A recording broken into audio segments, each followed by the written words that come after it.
Hello friends, मैं हूं Dushyant Kumar D Kumar ICS academy में। स्वागत है आपका।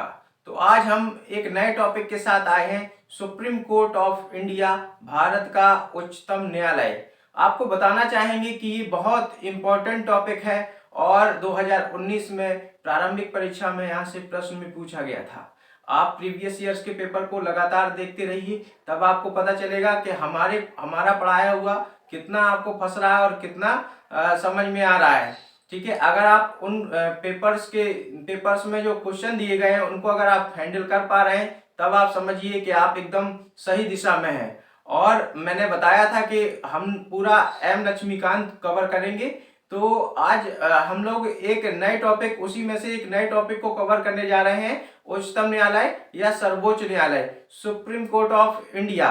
आपको बता दें कि संविधान के भाग 5 और अनुच्छेद 124 से लेकर 147 तक में इसका प्रावधान, इसकी नियुक्ति कैसे होगी और स्वतंत्रता क्या होगी, सुप्रीम कोर्ट की शक्तियां व अधिकार क्या होंगे, सुप्रीम कोर्ट का स्थान कहाँ है और मुख्य न्यायाधीश की नियुक्ति कैसे होती है, इनसे जुड़े हुए सारे विवादों को हम देखेंगे यहाँ पर।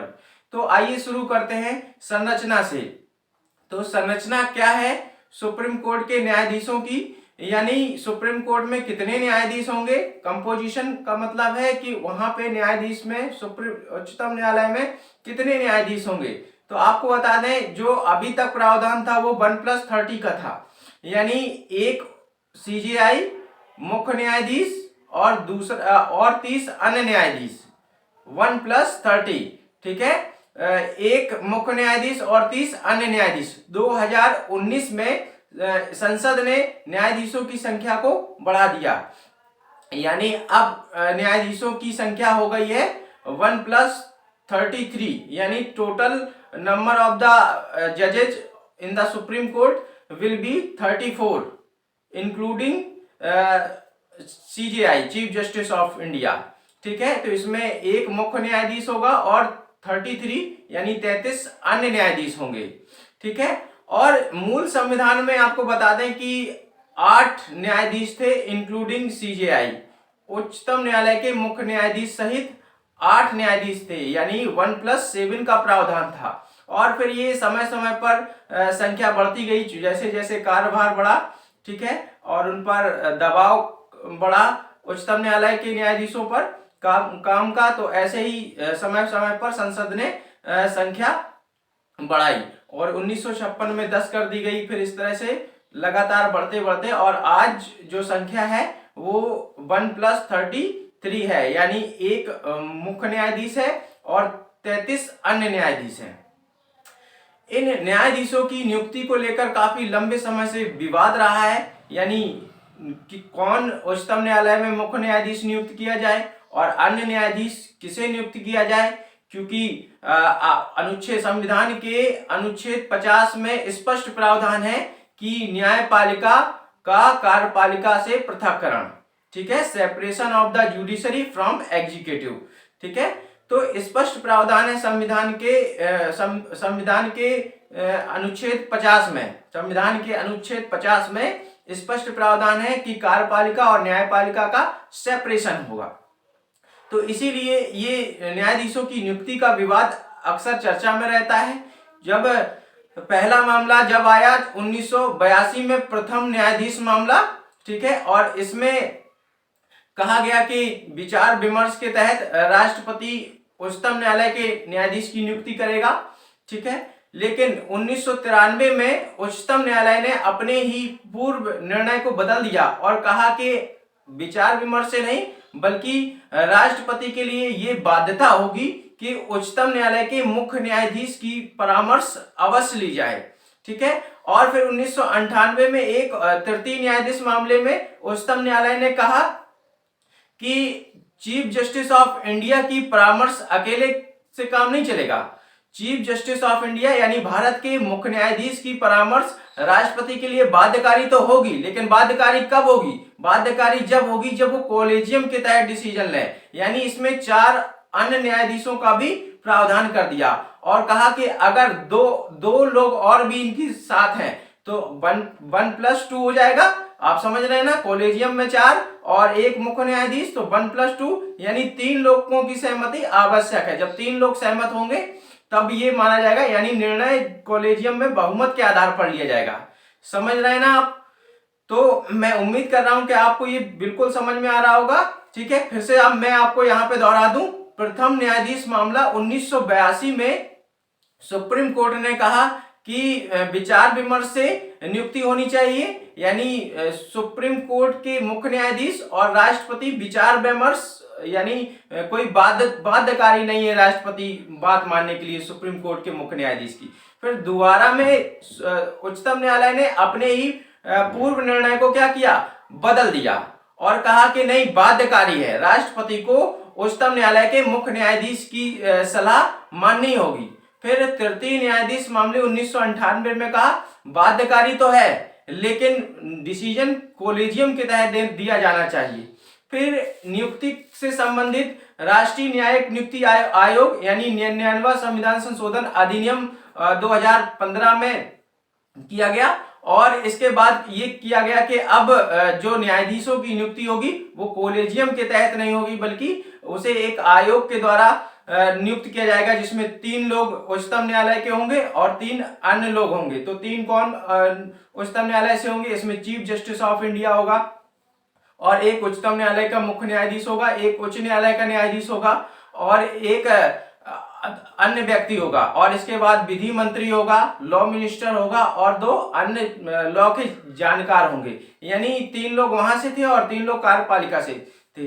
तो ये राष्ट्रीय न्यायिक नियुक्ति आयोग में ऐसा प्रावधान किया गया। लेकिन वर्ष 2015 में ही क्या किया गया कि सुप्रीम कोर्ट ने इसे असंवैधानिक घोषित कर दिया, इस अधिनियम को, और आयोग को भी असंवैधानिक घोषित कर दिया।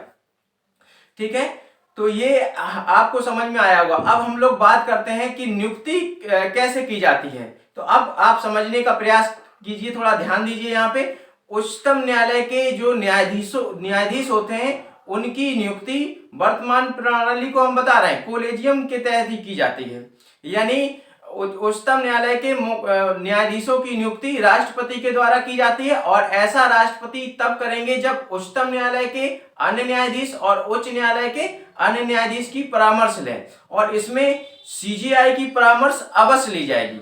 फिर से ध्यान दीजिए, राष्ट्रपति उच्चतम न्यायालय के न्यायाधीशों की नियुक्ति में उच्चतम न्यायालय के न्यायाधीश जो अन्य हैं उनकी परामर्श और उच्च न्यायालय के न्यायाधीश की परामर्श, ठीक है, और इसके बाद जो मुख्य न्यायाधीश हैं उनसे परामर्श अवश्य ली जाएगी। आगे बात समझ में।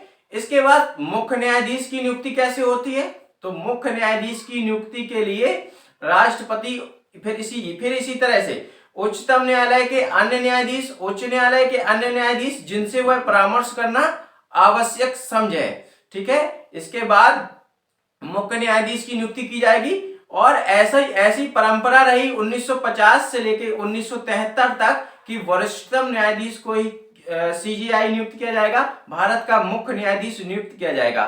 ठीक है, लेकिन इस परंपरा का हनन जब हुआ 1973 में, जब एएन राय को वरिष्ठतम न्यायाधीश के ऊपर सीजेआई नियुक्त कर दिया गया, chief justice of India, Bharat का मुख्य न्यायाधीश नियुक्त कर दिया गया। और इसके बाद एमयू बेग को भी उच्चतम न्यायालय का मुख्य न्यायाधीश नियुक्त कर दिया गया।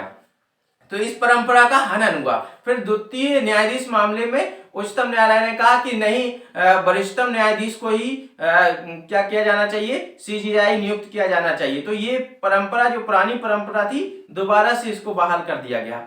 ठीक है, तो अब हम लोग कार्यकाल देखेंगे कि उच्चतम न्यायालय के न्यायाधीश का कार्यकाल कितना होता है। ठीक है, तो कार्यकाल के लिए आपको बता दें कि न्यूनतम कार्यकाल की चर्चा संविधान में नहीं की गई है। अधिकतम कितना कार्यकाल हो सकता है, न्यूनतम कार्यकाल की चर्चा संविधान में नहीं की गई है। अधिकतम कोई व्यक्ति 65 वर्ष तक ही उच्चतम न्यायालय का मुख्य न्यायाधीश रह सकता है। ठीक है, संविधान ने न्यूनतम कार्यकाल की चर्चा नहीं की है। और इनके लिए योग्यता क्या होना चाहिए, तो हमने आपको बताया था जब सीएजी पढ़ाया था, याद करिए, नियंत्रक एवं महालेखा परीक्षक में योग्यता की चर्चा की थी। दोनों के लिए मैंने बताया था सेम ही योग्यता होगी।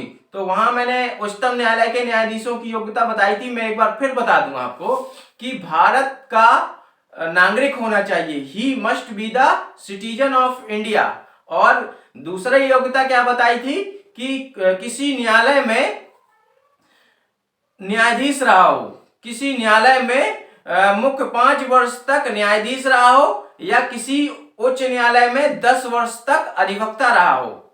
ठीक है, किसी न्यायालय में, किसी उच्च न्यायालय में, किसी हाई कोर्ट में 5 वर्ष तक न्यायाधीश रहा हो, या किसी हाई कोर्ट में, उच्च न्यायालय में 10 वर्ष तक अधिवक्ता रहा हो, या राष्ट्रपति की नजर में कोई विधि का जानकार व्यक्ति हो। ठीक है, तो ये कार्यकाल था, कार्यकाल हो गया, योग्यता हो गई। ये योग्यता थी कि उच्चतम न्यायालय के न्यायाधीश के लिए ये योग्यता होनी चाहिए। ठीक है, और फिर इसके बाद शपथ किसके समक्ष ग्रहण करेंगे, तो ये शपथ राष्ट्रपति के समक्ष शपथ ग्रहण करेंगे। वेतन भत्ता भारत की संचित निधि पर भारित होता है। ठीक है, उच्चतम न्यायालय के मुख्य न्यायाधीश का जो वेतन है 2018 में सरकार ने बढ़ा दिया, 2018 में सरकार ने इसे बढ़ाकर कितना कर दिया, अब उच्चतम न्यायालय का जो मुख्य न्यायाधीश है वो 2,80,000 कर दिया, और 2.5 लाख किसका कर दिया, जो अन्य न्यायाधीश हैं उनका 2,50,000 रुपए कर दिया। स्थान, तो सुप्रीम कोर्ट का स्थान दिल्ली में। यहाँ एक चीज और बता दें कि इनका उच्चतम न्यायालय के जो न्यायाधीश हैं इनका जो वेतन भत्ता है भारत की संचित निधि पर भारित है। भारित का मतलब ये है कि आप समझिए कि जितने भी पद हैं, जैसे कि प्रधानमंत्री, मंत्री परिषद, और आपका सीएजी है, ठीक है, और जितने भी आपको अधिकारी दिखाई दे रहे हैं, राष्ट्रपति, उपराष्ट्रपति, लोकसभा अध्यक्ष, उपाध्यक्ष, सभापति, उपसभापति, तो इनको जो वेतन भत्ता दिया जाता है ये भारत की संचित निधि से दिया जाता है, तो उसे बोलते हैं ये इनका वेतन भत्ता भारत की संचित निधि पर भारित व्यय। संचित निधि से 2 प्रकार के व्यय किए जाते हैं, भारित व्यय और अन्य व्यय। संचित निधि क्या होती है ये भी हम बता चुके हैं, कई बार बता चुके हैं, फिर बता दें आपको कि जो संचित निधि होती है उसमें जो हम लोग टैक्स देते हैं, सरकार हम पे टैक्स लगाती है, और जो टैक्स से जो पैसा वसूला जाता है आम जनता से, वो संचित निधि में रखा जाता है। यानी भारत सरकार की 3 निधियां बताई थी हमने, संचित निधि, आकस्मिकता निधि और लोक लेखा निधि। ठीक है, अनुच्छेद 266, अनुच्छेद 267, ठीक है, और 266 में ही लोक लेखा निधि की चर्चा की गई है। ठीक है, तो ये बात आपको समझ में आई। तो इनको जो वेतन भत्ता दिया जाता है वो भारत की संचित निधि से दिया जाता है, और संचित निधि पर भारित व्यय में आता है। ठीक है, और इसके बाद इनका स्थान बताया, तो स्थान इनका दिल्ली है, और अनुच्छेद 130 है। तो आप अनुच्छेद को मैं अभी बताऊंगा आपको। 124 में नियुक्ति है, और 125 वेतन भत्ता से संबंधित है, और 126 अभी कार्यकारी न्यायाधीश बताएंगे आपको, तदर्थ न्यायाधीश 127, और सेवानिवृत्त न्यायाधीश 128। ठीक है, और 129 और 130 ये है। 129 वो है अभिलेख न्यायालय, और ये 130 है। ठीक है, तो जो महत्वपूर्ण अनुच्छेद हैं जो अक्सर एग्जाम में पूछे जाते हैं, जैसे नियुक्ति को लेकर के पूछा जाता है, ठीक है, कि उच्चतम न्यायालय के न्यायाधीशों की नियुक्ति निम्नलिखित में से किस अनुच्छेद के तहत की जाती है, तो अनुच्छेद 124 के तहत की जाती है। इसमें भी कई सब आर्टिकल भी हैं, 24(1), 24(2), ठीक है। तो ये बात आपको समझ में आ गई। मुख्य न्यायाधीश की नियुक्ति कैसे होगी, तो 1950 से लेकर 1973 तक यह व्यवस्था थी कि राष्ट्रपति वरिष्ठतम न्यायाधीश को ही सीजेआई नियुक्त करेगा, और इस व्यवस्था का 1973 में हनन हुआ। हनन कब हुआ, जब एएन राय और एमयू बेग को वरिष्ठतम न्यायाधीश के ऊपर मुख्य न्यायाधीश नियुक्त किया गया। ठीक है, कार्यकाल, न्यूनतम कार्यकाल की चर्चा संविधान में नहीं की गई है। अधिकतम कोई 65 वर्ष तक ही कोई व्यक्ति क्या रह सकता है, कोई 65 वर्ष तक ही कोई व्यक्ति उच्चतम न्यायालय में न्यायाधीश या मुख्य न्यायाधीश रह सकता है।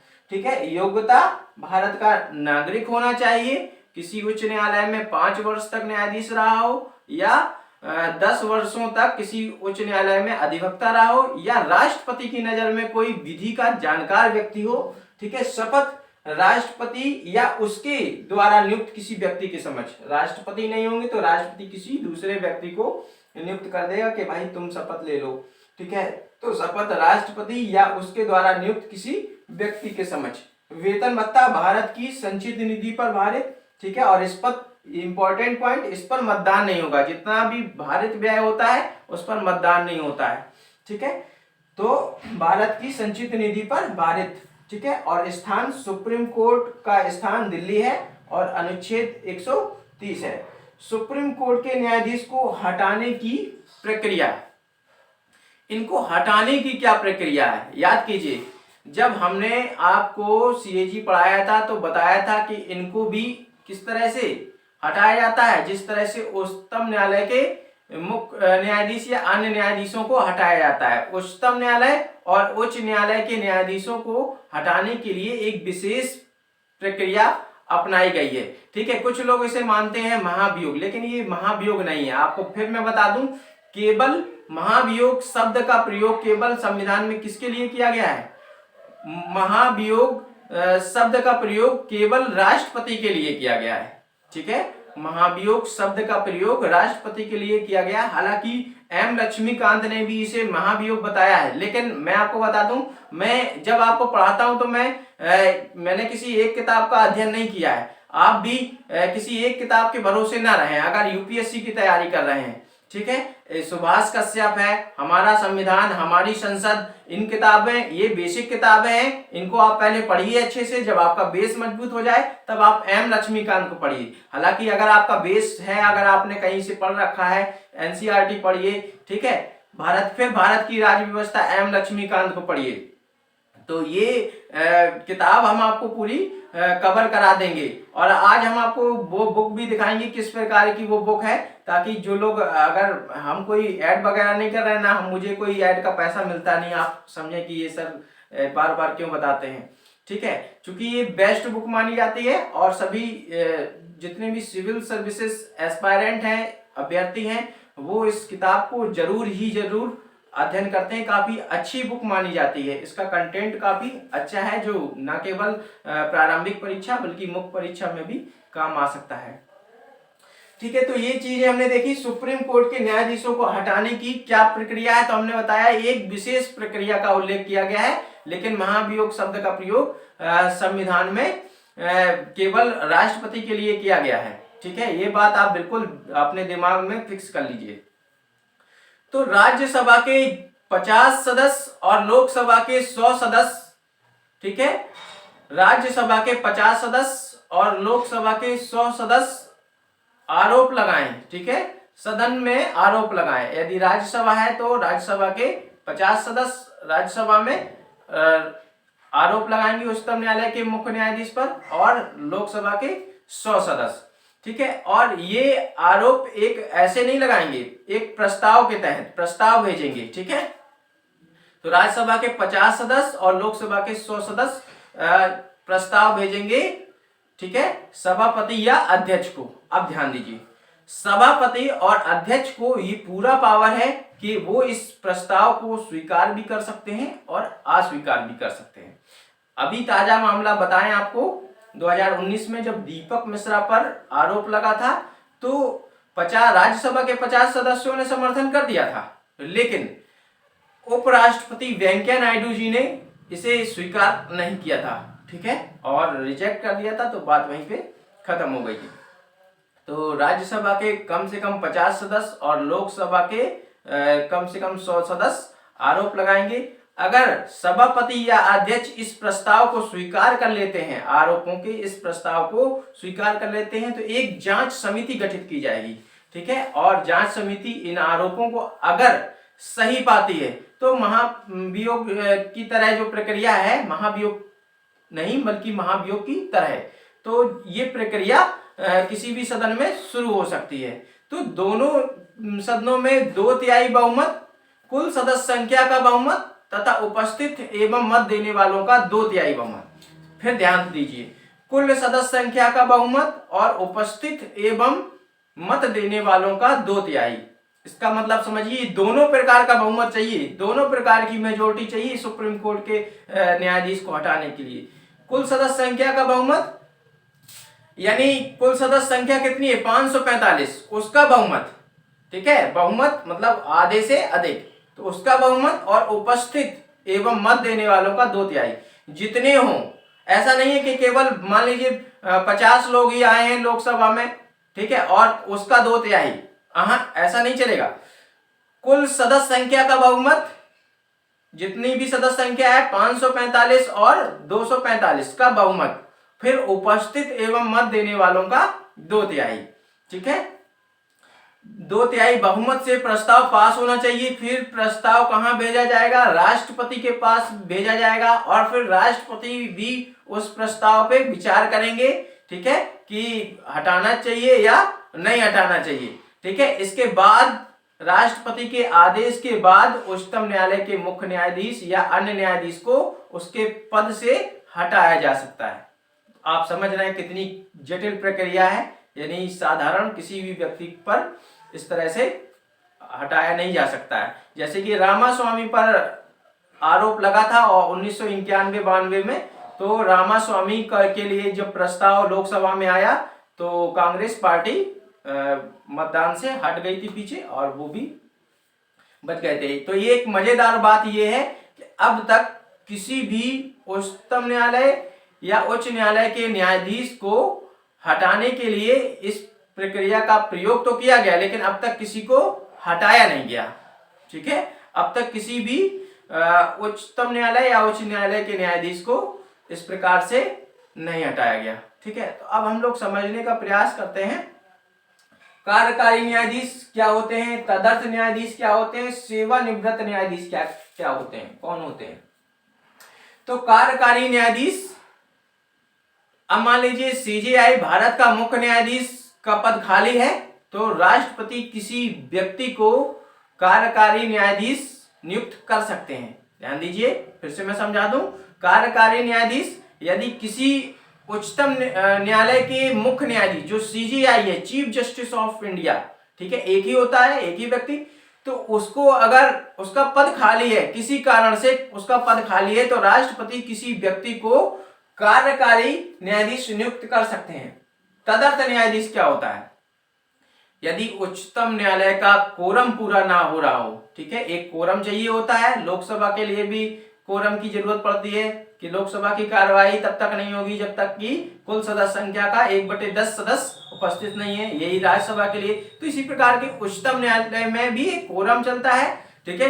तो कोरम के अभाव में क्या करते हैं, सीजेआई राष्ट्रपति की सहमति से, सीजेआई राष्ट्रपति की सहमति से किसी उच्च न्यायालय के ऐसे न्यायाधीश को जो उच्चतम न्यायालय में नियुक्त होने की योग्यता रखता हो, ठीक है। अब फिर से ध्यान दीजिए, वहां पे कार्यकारी न्यायाधीश में राष्ट्रपति क्या कर रहे हैं, कार्यकारी न्यायाधीश में राष्ट्रपति सीजेआई को अपॉइंट कर रहे हैं, कार्यकारी न्यायाधीश नियुक्त कर रहे हैं। और यहाँ पे क्या कर रहा है, तदर्थ न्यायाधीश में जो सीजेआई है, उच्चतम न्यायालय के मुख्य न्यायाधीश है, वो किसी उच्च न्यायालय के न्यायाधीश को क्या कर रहे हैं, न्यायाधीश कोरम पूरा करने के लिए अस्थायी समय के लिए क्या कर रहे हैं, न्यायाधीश नियुक्त कर रहे हैं, ठीक है, कोरम पूरा करने के लिए। यानी कोरम के अभाव में सीजेआई भारत के मुख्य न्यायाधीश राष्ट्रपति से पूछकर उच्च न्यायालय के किसी न्यायाधीश को क्या कर सकते हैं, कुछ समय के लिए क्या कर सकते हैं, कोरम पूरा करने के लिए न्यायाधीश नियुक्त कर सकते हैं, ठीक है। तो ये था तदर्थ न्यायाधीश। कार्यकारी न्यायाधीश के लिए अनुच्छेद 126 और तदर्थ न्यायाधीश के लिए अनुच्छेद 127 क्रम से लगे हैं, देखिए बिल्कुल दिक्कत नहीं होगी याद करने में। 126, 127, 128 और 124 में नियुक्ति है, ठीक है, और 125 वेतन भत्ता, 124, 125, 126, 127, 128, 129 आपका अभिलेख न्यायालय, ठीक है, और 130 स्थान। तो ये अनुच्छेद आपको याद हुए। फिर सेवानिवृत्त न्यायाधीश में आइए। सेवानिवृत्त न्यायाधीश यानी रिटायर्ड जज क्या होता है, ठीक है। अब ध्यान दीजिए, मान लीजिए उच्चतम न्यायालय में न्यायाधीशों का कारोबार तो बहुत ज्यादा रहता ही, उनपे बहुत ज्यादा दबाव रहता है काम का। तो किसी रिटायर्ड जज को सीजेआई क्या कर सकते हैं, सीजेआई चाहे वो उच्चतम न्यायालय का हो या उच्च न्यायालय का हो, काम करने के लिए कह सकते हैं, ठीक है, उच्चतम न्यायालय में। और ऐसा वो राष्ट्रपति से पूछकर या उसी व्यक्ति से सहमति से करेंगे, ठीक है। तो इन दो जगह पे कौन कर रहा है, इन दो जगह पे सीजीआई कर रहा है, और ऊपर कार्यकारी न्यायाधीश की नियुक्ति कौन कर रहा है, कार्यकारी न्यायाधीश की नियुक्ति राष्ट्रपति करता है, ठीक है। तो ये आप थोड़ा सा दिमाग में बिठा लीजिए, जिससे चीजें आपको भूलेंगी नहीं। अब हम लोग आते हैं शक्तियां व कार्य पे। तो प्रारंभिक क्षेत्राधिकार, प्रारंभिक क्षेत्राधिकार मतलब ऐसे कौन से मामले हैं जो केवल और केवल सुप्रीम कोर्ट में लाए जाएंगे, तो ये उसका ओरिजिनल ज्यूरिडिक्शन है, ठीक है। प्रारंभिक क्षेत्राधिकार है उच्चतम न्यायालय का। तो ओरिजिनल ज्यूरिडिक्शन में जैसे राष्ट्रपति और उपराष्ट्रपति की से निर्वाचन से संबंधित मामले, राष्ट्रपति उपराष्ट्रपति की निर्वाचन से संबंधित मामले सीधे उच्चतम न्यायालय में जाएंगे। तो ये उसका ओरिजिनल ज्यूरिडिक्शन है, प्रारंभिक क्षेत्राधिकार है। आ रही बात समझ में, ये उसका ओरिजिनल ज्यूरिडिक्शन है। इसके बाद मौलिक अधिकारों से संबंधित मामला, फंडामेंटल राइट्स की violation in the case of violation of fundamental right, directly we can go to the high court and supreme court, ठीक है।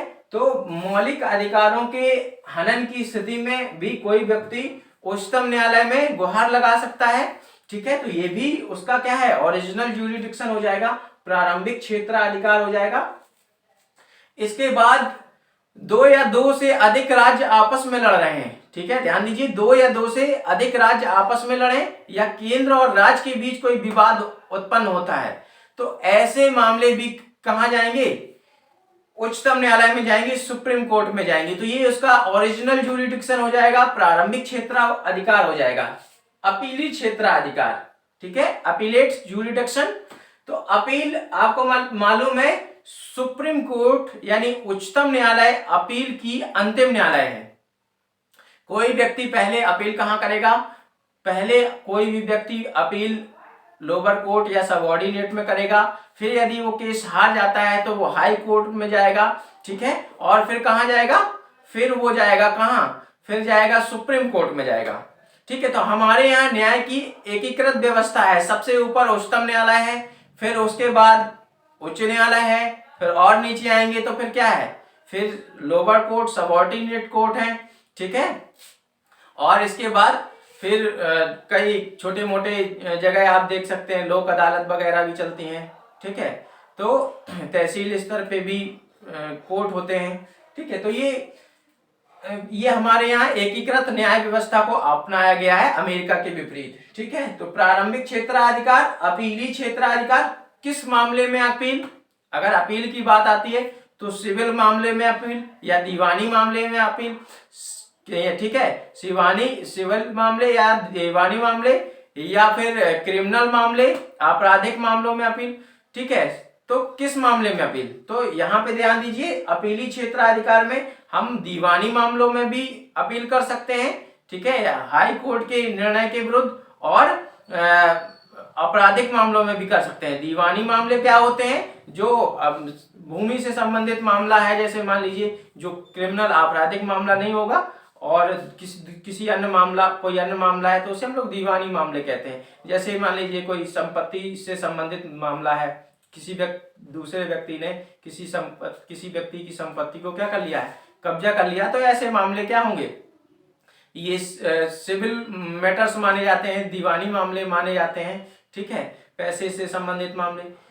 आपराधिक मामले वो होते हैं, जैसे मान लीजिए कोई व्यक्ति मर्डर का मामला है कोई, या कोई, ठीक है, तो ये सारे मामले लड़ाई झगड़े का मामला है, तो ये सब आपराधिक मामले माने जाते हैं। तो ऐसे मामले में भी क्या है, हाई कोर्ट के खिलाफ व्यक्ति कहाँ जा सकता है, सुप्रीम कोर्ट जा सकता है।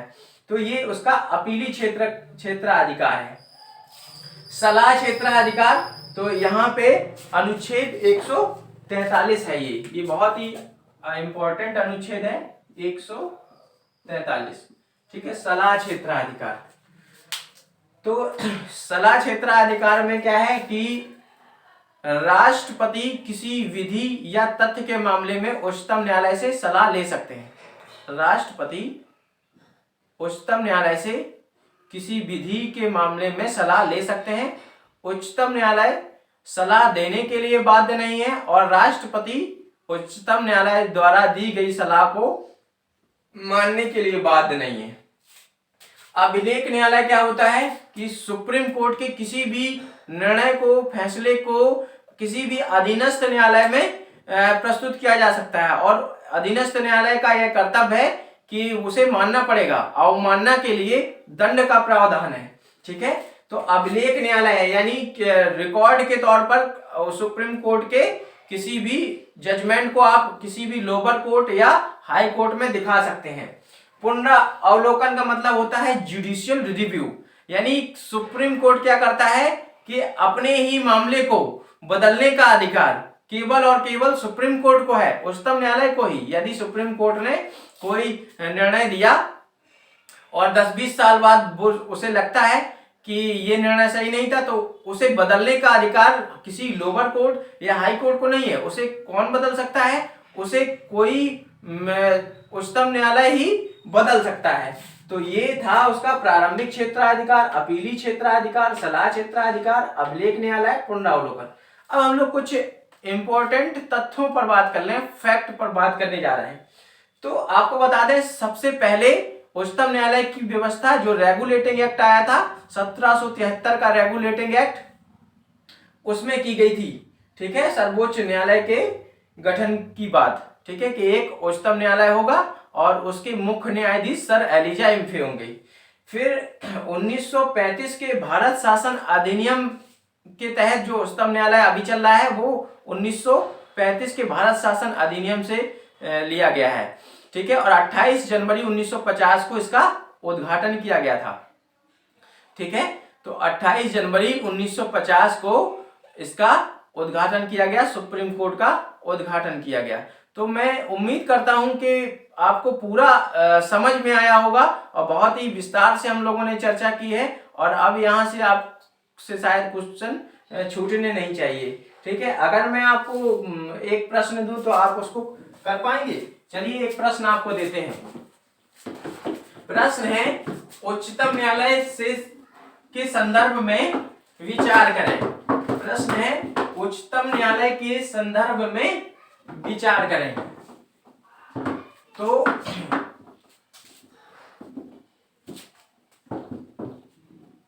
उच्चतम न्यायालय के संदर्भ में विचार करें। सुप्रीम कोर्ट के संदर्भ में विचार करें। सुप्रीम कोर्ट के संदर्भ में विचार करें। ठीक है, क्वेश्चन, पहला क्वेश्चन है कि उच्चतम न्यायालय के न्यायाधीशों की नियुक्ति सुप्रीम कोर्ट के न्यायाधीशों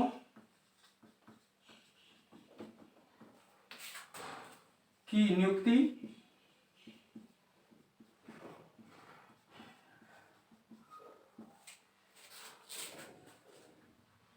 में सुप्रीम कोर्ट के न्यायाधीशों की नियुक्ति में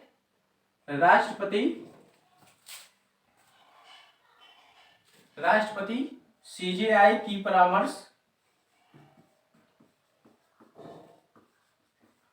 अवश्य लेंगे।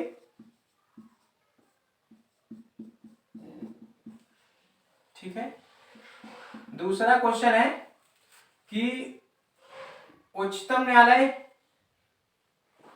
सुप्रीम कोर्ट के न्यायाधीशों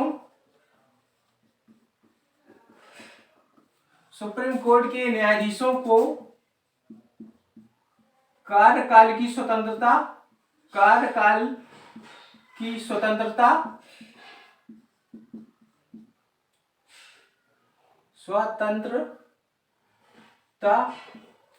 प्राप्त है। सुप्रीम कोर्ट के न्यायाधीशों को कार्यकाल की स्वतंत्रता प्राप्त है। और तीसरा है कि सुप्रीम कोर्ट न्याय की सर्वोच्च अदालत है।